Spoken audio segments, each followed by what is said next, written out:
Team തുടങ്ങാന്ന് വെച്ചിട്ടുണ്ടെങ്കിൽ ചെറുപ്പം മുതലേ മറ്റൊരു ഇൻ്റർവ്യൂവിൽ ഞാൻ പറഞ്ഞിരുന്നു, ചെറുപ്പം മുതലേ ഇതിനോടൊരു ഹരം എന്ന് വെച്ചാൽ പിന്നെ ഇടിവാൾ സുബ്രേട്ടൻ എന്ന് പറഞ്ഞൊരു വ്യക്തി ഉണ്ടായിരുന്നു, നല്ല തിരളിപ്പാട്ടുകാരനായിരുന്നു.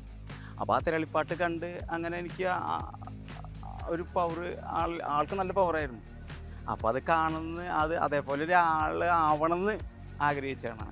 അപ്പോൾ അത് കാരണം ഞാൻ അത്രേ ചെറുപ്പത്തിൽ തന്നെ അച്ഛൻ്റെ അനിയനായിരുന്നു ഒരു ഓണക്കളിക്കാരൻ. അപ്പോൾ അച്ഛൻ്റെ അനിയൻ്റെ അടുത്ത് പോയി കളികളൊക്കെ പഠിച്ച് പിന്നെ അവിടെ നിന്ന് ഇങ്ങോട്ട് ഒരു ടീം ഇടണം എന്നൊരാഗ്രഹമായിരുന്നു. അങ്ങനെ ഒരു ടീം ഇട്ട് ഇപ്പോൾ ഈ ലെവലിൽ വന്ന് നിൽക്കുന്നു.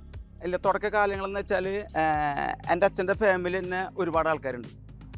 അപ്പോൾ ആ ഒരുപാട് ആൾക്കാരെന്ന് വെച്ചാൽ അമ്മായിമാരെ മക്കൾ അങ്ങനെയൊക്കെ ആയിട്ട് അന്ന് ഇത്ര പേരുത്ത ആൾക്കാരില്ല.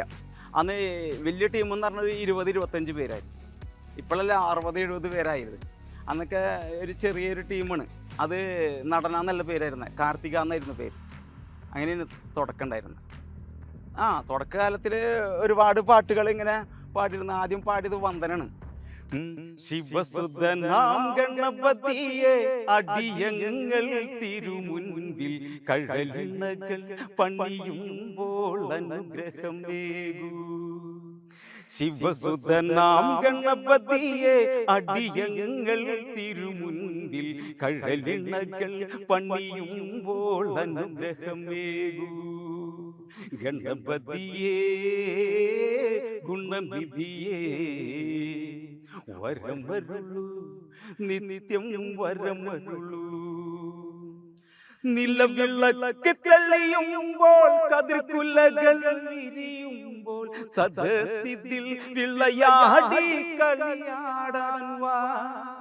കാണാ ദൈവമേ എൻ്റെ സ്നേഹദീപമേ നമസ്തേ നിത്യം നമസ്തേ.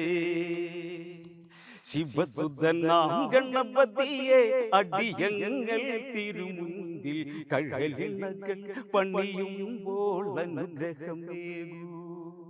ഇതിന് ഫസ്റ്റ് വന്ദനം പാടിയിരുന്നത് അതൊരു ക്ലിക്ക് എന്ന് പറയില്ലേ ഇപ്പോഴത്തെ കാലത്ത്, അതൊരു ദൈവാനുഗ്രഹം ആണ് ഏറ്റവും കൂടുതൽ. പിന്നെ ശരിക്കും എന്ന് പറഞ്ഞാൽ എൻ്റെ പിന്നിൽ 20 ആൾ, ഈ 20 ആളെ പിന്നിൽ ബാക്കിയുള്ള ആൾക്കാർ, മനസ്സിലായത്? ഈ 20 ആളെ ഞാൻ കൈകാര്യം ചെയ്യും, അവർ കൈകാര്യം ചെയ്യും. ഒരുപാട് ബുദ്ധിമുട്ട് വന്നിട്ടുണ്ട്. അതായത് നമുക്ക് വീട്ടിൽ നിന്ന് ചീത്ത, ഒരുപാട് വഴക്കുകൾ അതൊക്കെ ഉണ്ടായിട്ടുണ്ട്. നമ്മൾ ഒരു ടീം സെറ്റായി പിന്നെ നമ്മളെ കയ്യിൽ നിന്ന് പൈസ പോകും. ഇതൊക്കെ ഇതിൽ പെട്ടാണ്. അത് ആർക്കും അറിയില്ല. ഒരു ടീമിനെ നയിക്കണമെങ്കിൽ, ഒരു ടീമിനെ നമ്മൾ അത് ഭംഗിപൂർവ്വം കൊണ്ടു നടക്കുന്ന ഒരുപാട് പൈസ ചിലവുണ്ട്. അത് മറ്റുള്ള പ്രേക്ഷകർക്ക് ജനങ്ങൾക്ക് അതറിയില്ല. അപ്പോൾ അതിനൊക്കെ സ്വരൂപിക്കാനായിട്ട് ഭയങ്കര ബുദ്ധിമുട്ടാണ്. ഞാൻ എന്ന് വെച്ചാൽ കൊല്ലം പാട്ടുകൾ ഇറക്കും ഓരോന്ന്. ഇപ്പോൾ കത്തി നിൽക്കുന്നത് യമലോകമാണ്. അപ്പോൾ ആ യമലോകത്തിന് 16 കൊല്ലം പഴക്കമുണ്ട് ആ പാട്ടിന്. അപ്പോൾ ഇക്കൊല്ലം അതൊന്നും മാറ്റി വയ്ക്കാം, അതിന് പകരത്തിൽ പറ്റുന്ന ഒരു പാട്ട് 4 കൊല്ലത്തിൽ 3 പാട്ട് ഞാൻ എഴുതി വെച്ചിട്ടുണ്ടായിരുന്നു. രചന അനിൽ ഞാലക്കുടയായിരുന്നു ആ പാട്ട് എഴുതി വെച്ചത്. അപ്പോൾ അത് ഇക്കൊല്ലം ഇറക്കണുണ്ട്, ഒരു ബാലി പാട്ട്. അത് ഇക്കൊല്ലം നന്നാവും എന്നാണ് പ്രതീക്ഷ. ഇതിനുണ്ട് ഭീകരമായ വലുപ്പം, അത് പറയാനിനിയേറെ കടുപ്പം. അടിമുതൽ മുടിവരെ മുഴുവനതായൊരു വർണ്ണന ചെയ്യാൻ ഇല്ല ചെറുപ്പം. എന്നിലറിയുന്നത് ഇതിനൊരു സ്വൽപ്പം. ഇന്നു വളർന്നു നിവർന്നു നിരന്നു നിന്ന വൃക്ഷം തകതൈതൈ അളക്കുവാൻ കഴിയുമോ ഇതിന്റെ വൽപ്പം? തകതൈതൈ അഗ്നിമണ്ഡലവും ഒന്ന് തുളച്ച് നിൽക്കുകയായി മരശിഖരതല. ഈ മലനിരകളിലെ വിടയ്ക്കും ഒരു തരി പഴുതു വീഴാത്ത പച്ചപ്പുതപ്പ്, ഗരുഡ കണ്ണും വെത്താത്ത പരപ്പ്, ഇതിന്റെ മുഴുപ്പ് വർണ്ണ വിരിപ്പ്, കാടിന് നടുവിലെ വൃക്ഷത്തുടിപ്പ്, പക്ഷികൾ ലക്ഷക്കണക്കിന് മരശിഖരങ്ങളിൽ ഇരിപ്പ്. തകതൈതൈ നടന്ന കാണുന്ന വെച്ചാൽ അന്നത്തെ ചുവടല്ല ഇപ്പോഴത്തെ ഒക്കെ പാട്ടും. അന്നത്തെ പാട്ട് പോലെയല്ല ഇപ്പോഴത്തെ പാട്ട്. ജനങ്ങൾ അന്നത്തെ പാട്ടൊന്നും ഇപ്പോൾ അംഗീകരിക്കില്ല.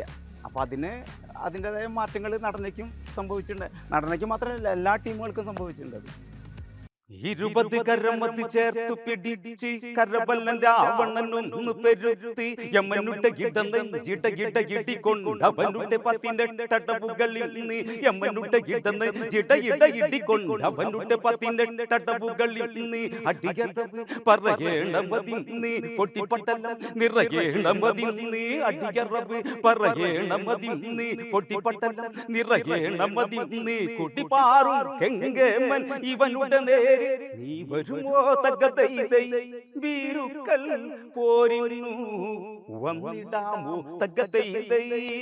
ഫാമിലി നല്ല സപ്പോർട്ടാണ്. അതായത് ഞാൻ ഇപ്പോൾ എനിക്കൊരു പാട്ട് എഴുതി കൊണ്ടുവന്നു കഴിഞ്ഞാൽ പകർത്ത മകള് അല്ലെങ്കിൽ വൈഫ് പാട്ട് പകർത്തി എനിക്ക് നേരമില്ല, എനിക്ക് ജോലിക്ക് പോകണ്ടേ, പകർത്തി അത് കറക്റ്റായിട്ട്. പിന്നെ നമ്മൾ പാട്ട് പഠിക്കുമ്പോൾ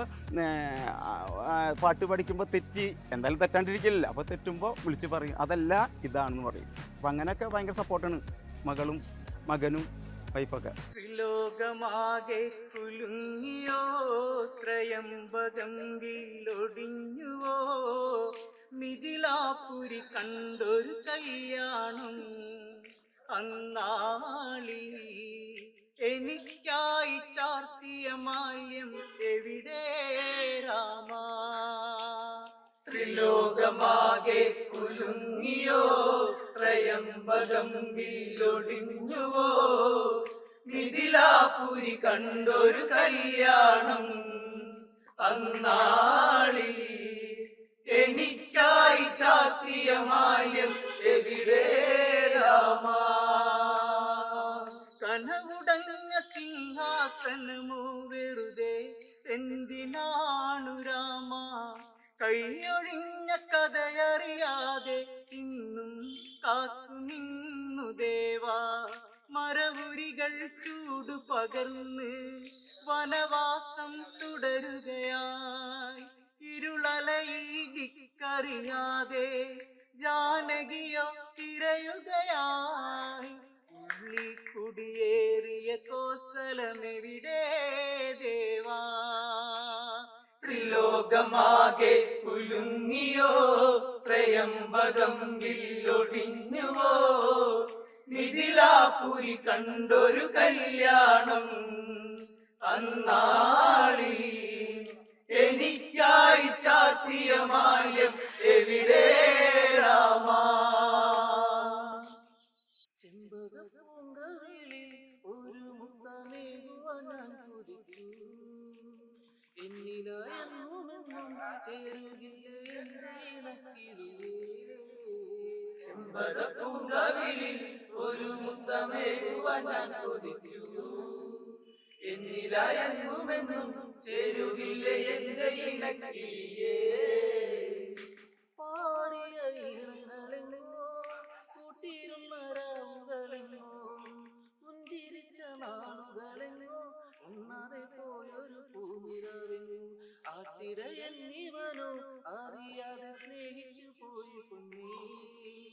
ഒക്കുമോ ആർമുകിലെ മറക്കുവാനാകുമോ തേൻമൊഴിയേ.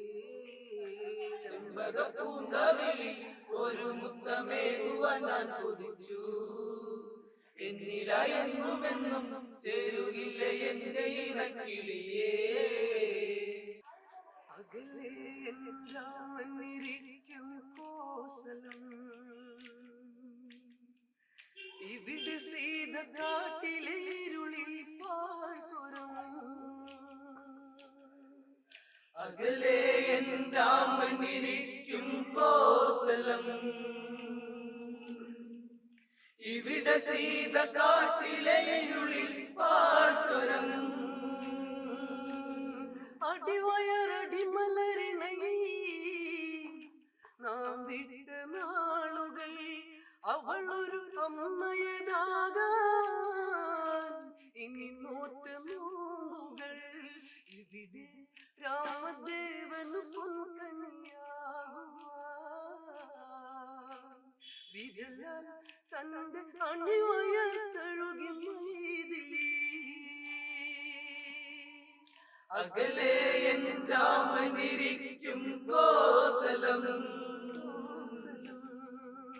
ഇവിടെ സീത കാട്ടിലെ ഇരുളിൽ പാഴ്സ്വരം.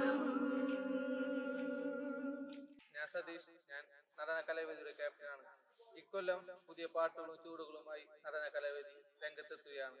എല്ലാവരുടെയും അനുഗ്രഹവും പ്രാർത്ഥന ഉണ്ടാവുമെന്ന് പ്രതീക്ഷിച്ചുകൊള്ളുന്നു.